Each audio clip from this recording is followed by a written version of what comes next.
Ya'juj Ma'juj.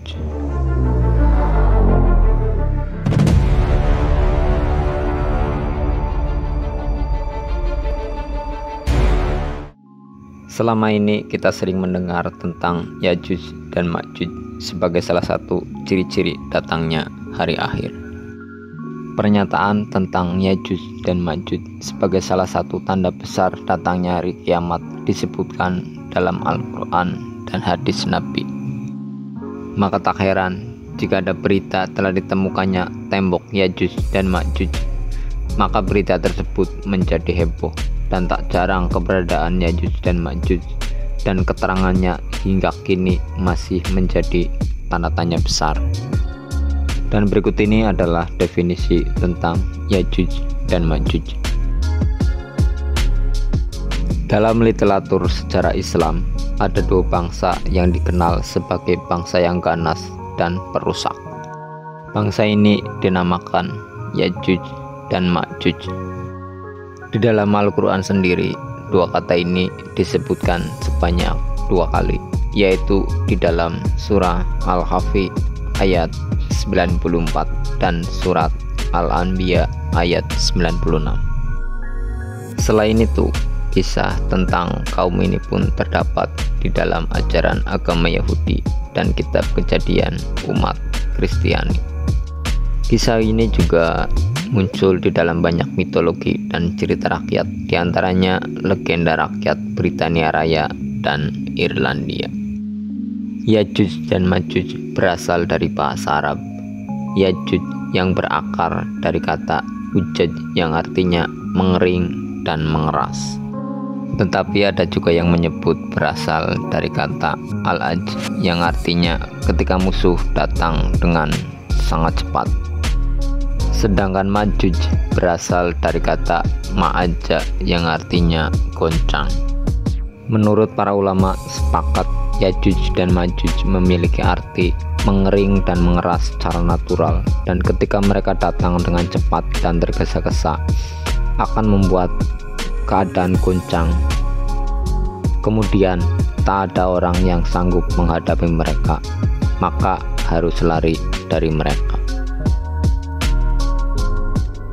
Sifat mereka sangat keras, kasar, biadab, sombong, gigih, suka berperang, dan perusak. Dan mereka tidak menyukai umat selain mereka sendiri.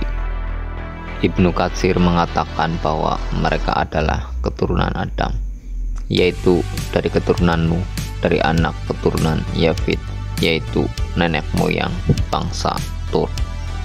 Mereka diisolir oleh tembok atau benteng yang tinggi yang dibangun oleh Raja Zulkarnain. Raja Zulkarnain sendiri yang terkenal dengan kekuatan tentaranya yang sangat kuat. Mereka tidak sanggup melawan dua bangsa perusak ini. Kemudian Raja Zulkarnain membangun sebuah tembok yang sangat tinggi sebagai penghalangan serangan mereka. Tembok tersebut dibangun dengan bahan-bahan yang berkualitas tinggi. Konstruksinya menggunakan bebatuan dengan logam kokoh berlapis anti karat, yaitu material logam yang dipanaskan dan dilapisi cairan tembaga.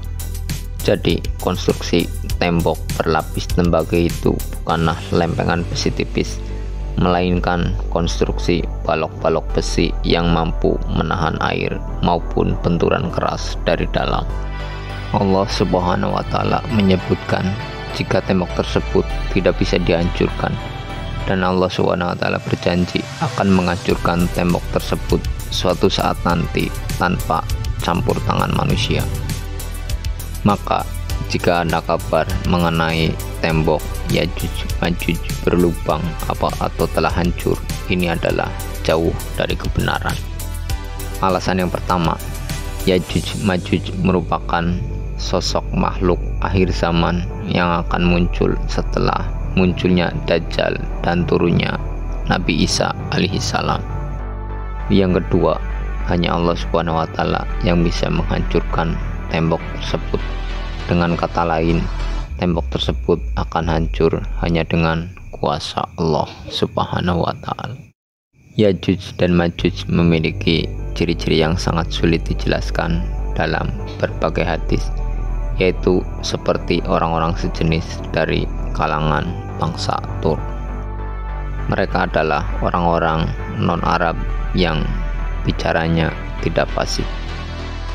Ciri-ciri fisiknya bermata sipit, hidung besek, dahi lebar, rambut pirang. Wajahnya seperti tameng yang diberi lapisan kulit, sedangkan warna kulit dan bentuk tubuhnya seperti bangsa Tur. Kemunculan mereka akan menimbulkan malapetaka yang sangat dahsyat dan luar biasa. Bahkan Nabi Isa pun tidak mampu menghadapi secara langsung kebrutalan bangsa ini. Bangsa ini sangat besar jumlahnya. Perbandingannya adalah 1:999 dengan manusia pada umumnya. Itulah gambaran singkat tentang Yajuj dan Majuj. Semoga bermanfaat. Mohon maaf bila ada kesalahan. Akhir kata, Assalamualaikum warahmatullahi wabarakatuh.